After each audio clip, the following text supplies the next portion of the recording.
अस्सलाम वालेकुम students, welcome back to biology brilliance. तो आज हम लोग का जो टॉपिक है वो है बायोडाइवर्सिटी। चैप्टर नंबर 3 स्टार्ट कर रहे हैं क्लास 9 की बियोलॉजी का। बायोडाइवर्सिटी बहुत ही ज़्यादा इंपॉर्टेंट चैप्टर है, इजी चैप्टर है और बहुत इसमें ऐसी चीज़ें हैं कि जिनसे आप फेमिलियर हैं, पहले से फेमिलियर हैं। बायो की एक अच्छी बात यही है कि ये चीज़ें हम लोग अपनी आंखों से देख सकते हैं, तो इसलिए ये हमें ज़्यादा अच्छे से समझ में आती हैं। तो ये सब चीज़ें हम लोग वो कवर करेंगे जो लिविंग ऑर्गेनिज्म आप लोग देख रहे हैं, आप लोग उनको जानते हैं, उनको आप कैसे कंजर्व कर सकते हैं, उनकी कैसी क्लासिफिकेशन है, ये सब चीज़ें हम लोग इस चैप्टर के अंदर देखेंगे। तो स्टार्ट करते हैं आज का लेक्चर। तो सबसे पहले हम लोग देख लेते हैं कि बायोडाइवर्सिटी के अंदर हम लोग क्या चीज़ें कवर करेंगे। सबसे पहले introduction and importance of biodiversity के बायोडाइवर्सिटी असल में होती क्या है और इसकी इम्पोर्टेंस क्या है। उसके बाद हम इसकी क्लासिफिकेशन देखेंगे, बायोडाइवर्सिटी को कैसे क्लासीफाई किया गया है, ऑर्गेनिज्म को कैसे क्लासीफाई किए गए हैं, उनके करने का मकसद क्या है, असूल क्या है, ये देखेंगे। उसके बाद देखेंगे क्लासिफिकेशन की हायरार्की क्या है, कौन से स्टेप से होकर एक ऑर्गेनिज्म क्लासीफाई हुआ है, कौन कौन से स्टेप्स में उसको डाला गया है, और डिफरेंट स्टेप्स हम लोग देखेंगे। उसके बाद हम लोग देखेंगे 2 and 5 second and 5 kingdom system बहुत ही इंपॉर्टेंट है, सबसे इम्पॉर्टेंट है ये 2 एंड 5 किंगडम सिस्टम, ये बहुत ज़्यादा इंपॉर्टेंट है, ये देखेंगे।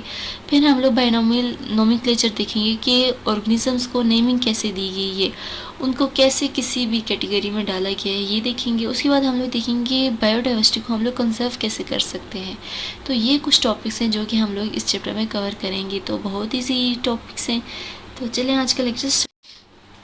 तो जो टर्म है बायोडाइवर्सिटी, वो जिस साइंटिस्ट ने प्रपोज की थी उनका नाम है वॉल्टर जी रोजन। ये चीज़ आपने याद रखनी है, Walter G Rosen is the father of biodiversity. तो हम लोग देख लेते हैं बायोडाइवर्सिटी जो है वो वर्ड क्या है। तो बायोडाइवर्सिटी जो है वो एक ग्रीक वर्ड है जिसके अंदर बायो का मतलब है लाइफ, डाइवर्सिटी का मतलब है वेरिएशन, वैरायटी या डिफरेंट काइंड्स। जब लिविंग ऑर्गेनिज्म की हम डिफरेंट काइंड्स को, मुख्तलिफ इकसाम को हम लोग पढ़ रहे होते हैं, उनको बोलते हैं बायोडाइवर्सिटी।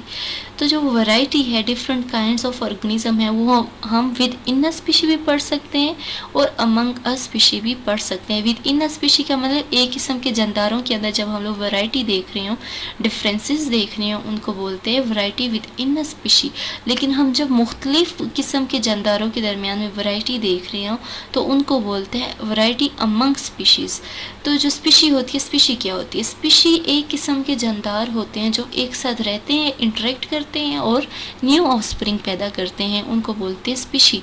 तो जब variety with in a species की हम बात करते हैं तो हम लोग एग्जांपल ले लेते हैं, जैसे कि अगर हम लोग वैरायटी चेक कर रहे हो कैट्स के अंदर, जब कैट्स के अंदर हम लोग वैरायटी चेक करेंगे कि कैट्स कैसी हैं, कितनी किस्म की कैट्स हैं, तो हम लोग बोलते हैं variety with in a species. लेकिन जब हम कैट का मुकाबला किसी और स्पीशी के साथ करा रहे हो, फ़र्ज़ करें मंकी के साथ करवा रहे हो, तो हम फिर कैट्स और मंकी की वैरायटी देख रहे हैं तो उसको बोलेंगे वैरायटी अमंग स्पीशी। दो के दरमियान या उससे ज़्यादा के दरमियान अमंग स्पीशी, और किसी एक स्पीशी के दरमियान अगर वैरायटी देखेंगे तो वो होगी विद इन अ स्पीशी। तो फिर हम लोग देख लेते हैं कि बायोडाइवर्सिटी जो है वो हम लोग किन चीज़ों के दरमियान देखते हैं। एक तो बायोडाइवर्सिटी होती है वो हम फ्लोरा की देखते हैं और दूसरी फौना की। आपने ये वर्ड पढ़े होंगे फ्लोरा एंड फौना, अक्सर एमसीक्यूज़ में आ जाते हैं। तो फ्लोरा जो है वो बायोडाइवर्सिटी है फ्लावर्स की और फौना जो है वो बायोडाइवर्सिटी है एनिमल्स की। तो फ्लोरा में आप सिंपली बोलेंगे वैरायटी ऑफ फ्लावर्स। जब हम मुख्तलिफ़ किस्म के फूलों की, पौधों की हम लोग जब वैरायटी देख रहे हो, इकसाम देख रही हो, उनको बोलते हैं फ्लोरा। और जब हम मुख्तलिफ़ किस्म के जानवर देख रही हूँ, उनके अंदर वैरायटी देख रही हूँ, तो उनको बोलते हैं फौना। तो ये फ्लोरा एंड फौना, ये चीज़ आपने याद रखनी है कि बायोडाइवर्सिटी कंसिस्ट करती है फ्लोरा एंड फौना के ऊपर। फिर कुछ फैक्टर्स हैं जिनके ऊपर बायोडाइवर्सिटी डिपेंड करती है, जिनके होने की वजह से बायोडाइवर्सिटी चेंज होती है किसी भी इन्वायरमेंट की। बायोडाइवर्सिटी जब हम पढ़ते हैं तो किसी ख़ास इन्वायरमेंट पे पढ़ते हैं, इकोसिस्टम पे पढ़ते हैं। तो इकोसिस्टम किसको बोलते हैं? सिंपली इन्वायरमेंट के साथ। तो डिफरेंट इन्वायरमेंट्स पे डिफरेंट होगी बायोडाइवर्सिटी, डिफरेंट जो इन्वायरमेंट्स होंगी उन पे बायोडाइवर्सिटी भी डिफरेंट होगी। जैसे कि अगर मैं एग्जांपल ले लूँ, एक्वेटिक पानी वाली जो इन्वायरमेंट होगी वहाँ पे बायोडाइवर्सिटी अलग होगी, वहाँ पे लिविंग ऑर्गेनिज्म अलग होंगे, वहाँ पर फिशेज़ होंगी, इनवर्टिब्रेट्स वगैरह प्रेजेंट होंगे।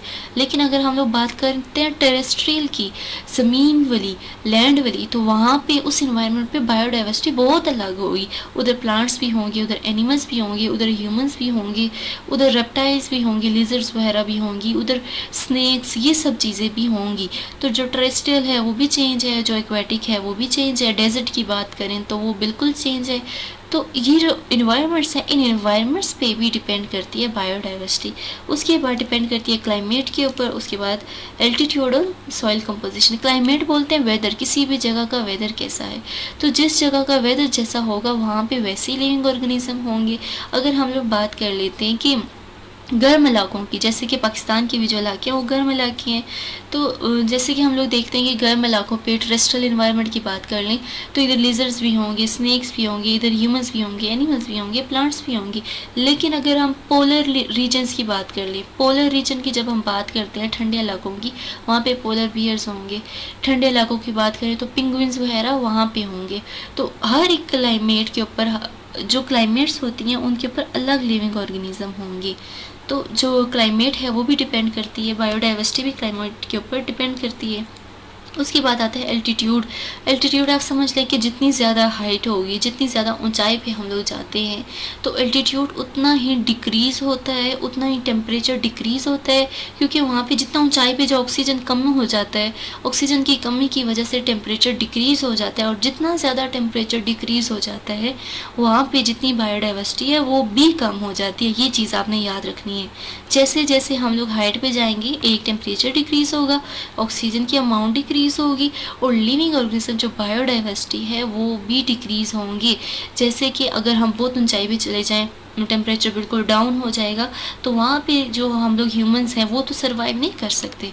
तो ऐसे ही हम लोग कह सकते हैं कि by increasing of height the temperature decreases, और जैसे ही टेम्परेचर डिक्रीज़ होगा तो बायोडाइवर्सिटी भी वहाँ की डिक्रीज़ हो जाएगी। तो उसके बाद बायोडाइवर्सिटी जो है वो सॉइल कंपोजिशन पे डिपेंड करती है कि सॉइल कैसा है। जितना अच्छा सॉइल होगा, जितनी अच्छे उसके अंदर न्यूट्रिएंट्स होंगे, उसके अंदर इनवर्टिब्रेट्स होंगे, जैसे कि ये मैंने अर्थवर्म बताया है, और जितने भी ऑर्गेनिज्म होंगे उतनी ही अच्छी सॉइल होगी उसकी, और उतने ही अच्छे उसके ऊपर प्लांट्स होंगे, उसके ऊपर और ऑर्गेनिज्म रहेंगे जो सॉइल पर डिपेंड करते हैं। जितनी अच्छी सॉइल होगी वैसे ही वहाँ पे प्लांट्स भी होंगे। और सॉइल के अच्छे होने में अर्थवर्म जो है, इनवर्टिब्रेट्स जो है, उनका बहुत बड़ा हाथ होता है कि वो खुद ही नाइट्रोजन फिक्सिंग कर रहे होते हैं, डीनाइट्रिफिकेशन कर रहे होते हैं, जो ऑर्गेनिक मैटर जो डेड हो जाता है उसको खा रहे होते हैं, और इस तरह जो हमारा इकोसिस्टम है वो बैलेंस रह रहा होता है। तो सॉइल कंपोजिशन जो है वो भी बहुत ज़्यादा डिपेंड करती है इसके ऊपर। उसके बाद हम लोग देख लेते हैं कि बायोडाइवर्सिटी की इम्पोर्टेंस क्या है हमारी लाइफ में। तो हमारी लाइफ में बायोडाइवर्सिटी बहुत ज़्यादा इम्पोर्टेंस रखती है। पहला तो जो रीज़न है इम्पोर्टेंस का वो है फूड। हमारे लिए जो फूड आती है, हम लोग देख लें, प्लांट्स से आती है, एनिमल्स से आती है। तो सबसे बड़ा जो बायोडाइवर्सिटी का फंक्शन है, इम्पोर्टेंस है, वो है फूड। ह्यूमन बींग्स के लिए फूड प्रोवाइड करते हैं, एनिमल्स भी और प्लांट्स भी। जैसे कि हम बात कर रहे हैं क्रॉप्स की, वेजिटेशंस की, वो भी ह्यूमंस के लिए खुराक पेश करती हैं। लाइफ स्टॉक में लाइफ स्टॉक बोलते हैं फार्म एनिमल्स को। तो जो फार्म एनिमल्स रहते हैं वो भी हमारे लिए कितना मीट प्रोवाइड करते हैं, हमें मिल्क प्रोवाइड करते हैं। फॉरेस्ट्री के अंदर हम लोग को, सबसे बड़ी बात, फॉरेस्ट्री के अंदर हम लोग को ऑक्सीजन प्रोवाइड होती है। जितने ज़्यादा जंगल ज़्यादा होगा, जंगलात ज़्यादा होंगे, ऑक्सीजन मिलेगी। दूसरा, हम लोग को टिम्बर मिलेगा, वुड मिलेगी, लकड़ी मिलेगी। और सेकंड जो हम पॉइंट देख लें इंपॉर्टेंस का, वो है प्रोडक्शन ऑफ ड्रग्स। जैसे कि हमें पता है कि मुख्तलिफ़ किस्म के जो प्लांट्स होते हैं उनसे मुख्तलिफ़ किस्म की जो है ड्रग्स बनते हैं, प्लांट से भी, एनिमल से भी। तो जैसे कि मैंने लास्ट चैप्टर में आपको क्विनीन पढ़ाई थी, तो हम लोग जब सॉल्विंग ऑफ बायोलॉजिकल प्रॉब्लम्स पढ़ रहे थे तो मलेरिया के अंदर मैंने आपको बताया था जो अर्ली पीपल्स थे वो, उनके पास तो कोई ऐसी सच मेडिसिन नहीं थी। तो फर्स्ट जो एंटी मलेरियल ड्रग आई थी वो क्विनीन थी। और क्विनीन किसकी बार्क से डिस्कवर हो रही थी? क्विनीन जो है वो सिंचोना की जो बार्क है वहाँ से निकाली गई थी क्विनीन, जो कि मलेरिया के लिए बहुत असरदार थी, जो कि मलेरिया को ठीक करने के लिए सही साबित हुई थी। तो क्विनीन आप यहाँ पे प्रोडक्शन ऑफ ड्रग्स में भी लिख सकते हैं कि जो प्लांट्स है, डिफरेंट प्लांट्स है, वो ह्यूमंस के लिए बहुत सी मेडिसिन बनाने के लिए काम आते हैं। तो सबसे पहले आप एग्जांपल दे सकते हैं क्विनीन की, जो कि सिंचोना की हम बार्क से लेते हैं। दूसरे एग्जांपल में आप लिख सकते हैं एस्पिरिन, जो कि विलो ट्रीज की जो बार्क होती है उससे लेते हैं। बार्क बोलते हैं वो जो दरख्तों की आउटर मोस्ट जो कवरिंग होती है, जो उखड़ भी जाती है, उखड़ी हुई सी जो कोटिंग होती है ब्राउन कलर की, उसको बार्क बोलते हैं। तो इनकी बार्क से, विलो ट्रीज की बार्क से सब्सटेंस निकलते हैं जिनसे एस्पिरिन की जो ड्रग्स हैं, टैबलेट्स हैं, वो बनती हैं। और जो मॉर्फिन है, पेन किलर है, वो पप्पी प्लांट से बनती है। जैसे कि ये मैंने पप्पी प्लांट की डायग्राम बनाई हुई है। तो ये आपने, ये जो नेम्स हैं मेडिसिन के, ये नेम्स आपने लाजमी याद रखने हैं, और आपकी बुक में जो भी लिखे हुए हैं उनको आपने याद रखना है। उसके बाद हम लोग थर्ड पर्पस देख लेते हैं, इंपॉर्टेंस क्या है थर्ड, वो है इंडस्ट्रियल बेनिफिट्स। तो जैसे कि हमें पता है कि जो प्लांट्स है और एनिमल्स है, इंडस्ट्रीज़ में इनका बहुत ज़्यादा रोल है। प्लांट्स की बात कर लेंगे, बहुत ज़्यादा जो इकोनॉमी है जो पाकिस्तान की या किसी भी और कंट्री की, किसी भी कंट्री की जो इकोनॉमी है उसमें जो प्लांट्स हैं और एनिमल्स हैं बहुत ज़्यादा रोल प्ले करते हैं। प्लांट्स की बात करें, क्रॉप्स जितनी ज़्यादा फसलें ज़्यादा अच्छी होंगी उतनी ही मुल्क की मैशियत अच्छी होगी।